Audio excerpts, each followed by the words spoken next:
everyone. So far we have discussed parts of speech, right? We have 9 parts of speech. Of that, noun is really important because we know that in a sentence noun plays a very dominant role, right? So we need to understand what is noun, and here in this particular lesson we will talk of introduction of noun. Now we don't understand anything until and unless we understand why do we use it, right? So here also I will tell you why is it important to understand noun with the help of certain common errors that we repeatedly do, right? There are certain errors that we do on daily basis every now and then, and that is why it is really important to understand noun to the core, to the details. So there on my left there are certain wrong uses of certain words, and on the right usage has been said. Let us first try to understand the experience, the difference between the two. The first sentence is, on page 3 there is an advertisement about a new camera, right? To that the right part says, on page 3 there is an advertisement for a new camera. If we see that this sentence is identical to this, the only difference is about and for, right?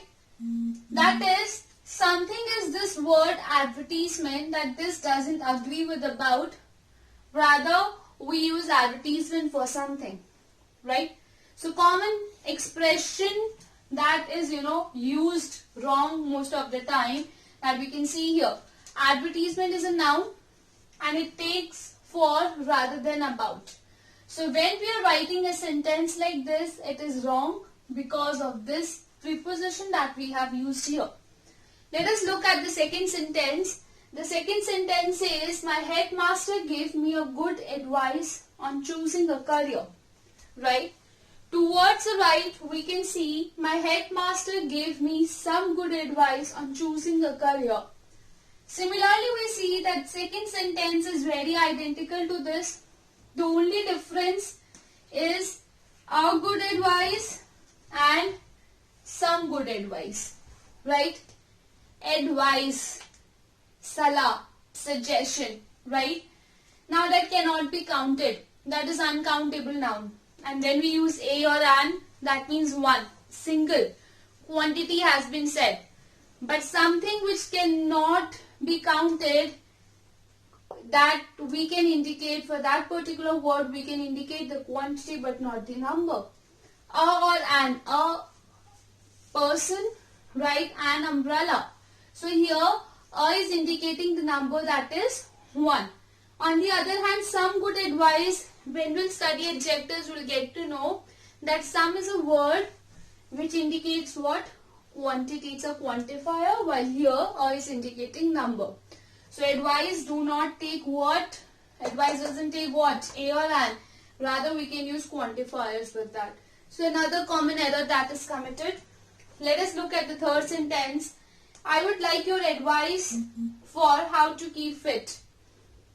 I would like your advice for how to keep fit. And let us look towards right. I would like your advice on how to keep fit. Advice on something, right? Similarly, the problem is with this expression, and there is the change in this.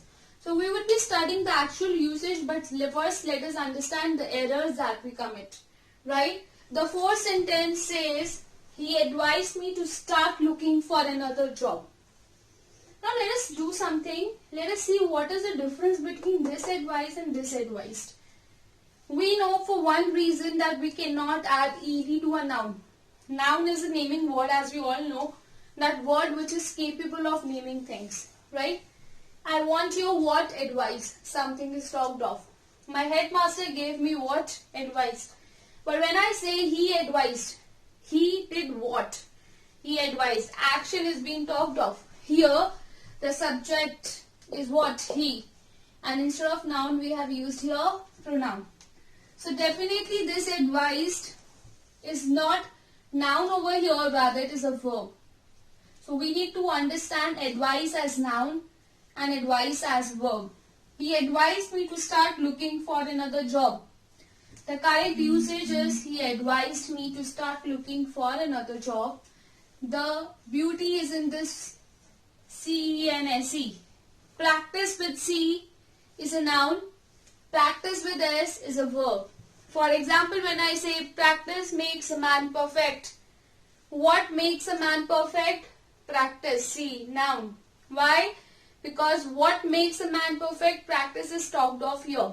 While when I say he is practicing in the field, some action is indicated and that would be indicated with the help of S. Likewise, advise with C is wrong over here as we need a verb. So that would be ADVISED, advised.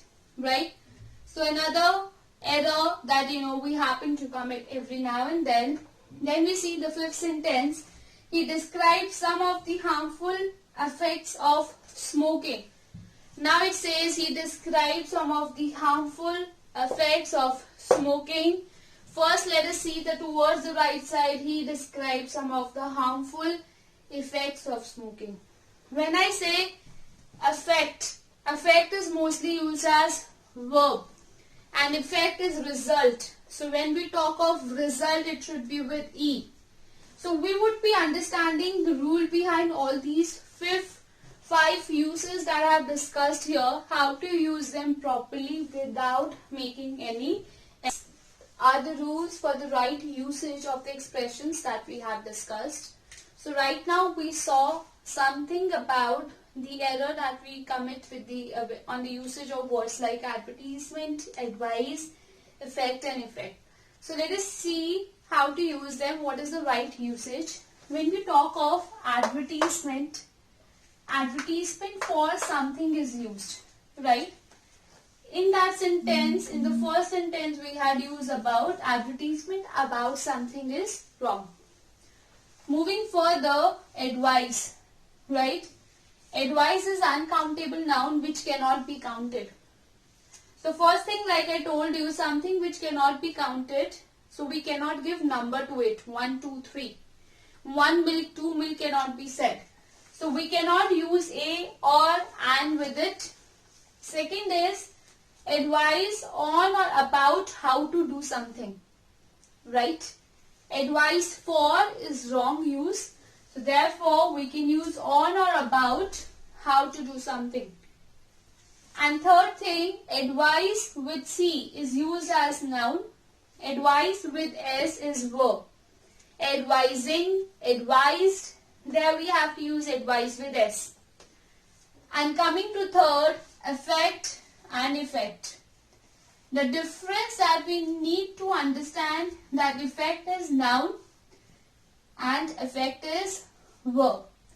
Let us understand this with the help of example. The first sentence is the new tax laws are likely to affect exports. So the new tax laws, this is a subject, R is verb, are likely to, do plus verb first form is used, therefore effect is verb and therefore we have not used effect. Coming to the second sentence, the new tax laws are likely to have an effect. So after an, verb is not used, rather noun is used and therefore we have used effect. Same sentence, similar everything, but we have taken into consideration that effect is mostly used as verb and effect is mostly used as noun. Let us look at more common errors. We have discussed 5 of them. Let us discuss few more before moving on to the topic now. Here is the list of some more common errors. Let us see to it. The very first sentence says the medical team has been sent with the aim to train local staff. Towards the right, the right usage says the medical team has been sent with the aim of training local staff. If we see the difference, the only difference is with the aim to, with the aim of. Aim of something, aim to is wrong expression to use. When I turned round, he was aiming a gun to me. Aiming a gun to me. When I turned round, he was aiming a gun at me. We aim at something. So aiming to is wrong to use. The museum contains some of the oldest aircraft in the world. Since we are talking nouns, it is but obvious that the errors would be regarding noun. So noun is aircraft. Here we have museum also, but it is right. World is also right. The museum contains some of the oldest aircraft in the world. Aircraft is both used as singular and plural. So there is no word like aircrafts. My arithmetics are not very good. This is not mathematics. This is arithmetics. So we do not have arithmetics. Rather we have arithmetic. So my arithmetic is not very good is the right expression. So such kind of errors are very common. We will understand the right usage of it. So let us understand the right usage of all these expressions that we have seen right now. The very first was 8.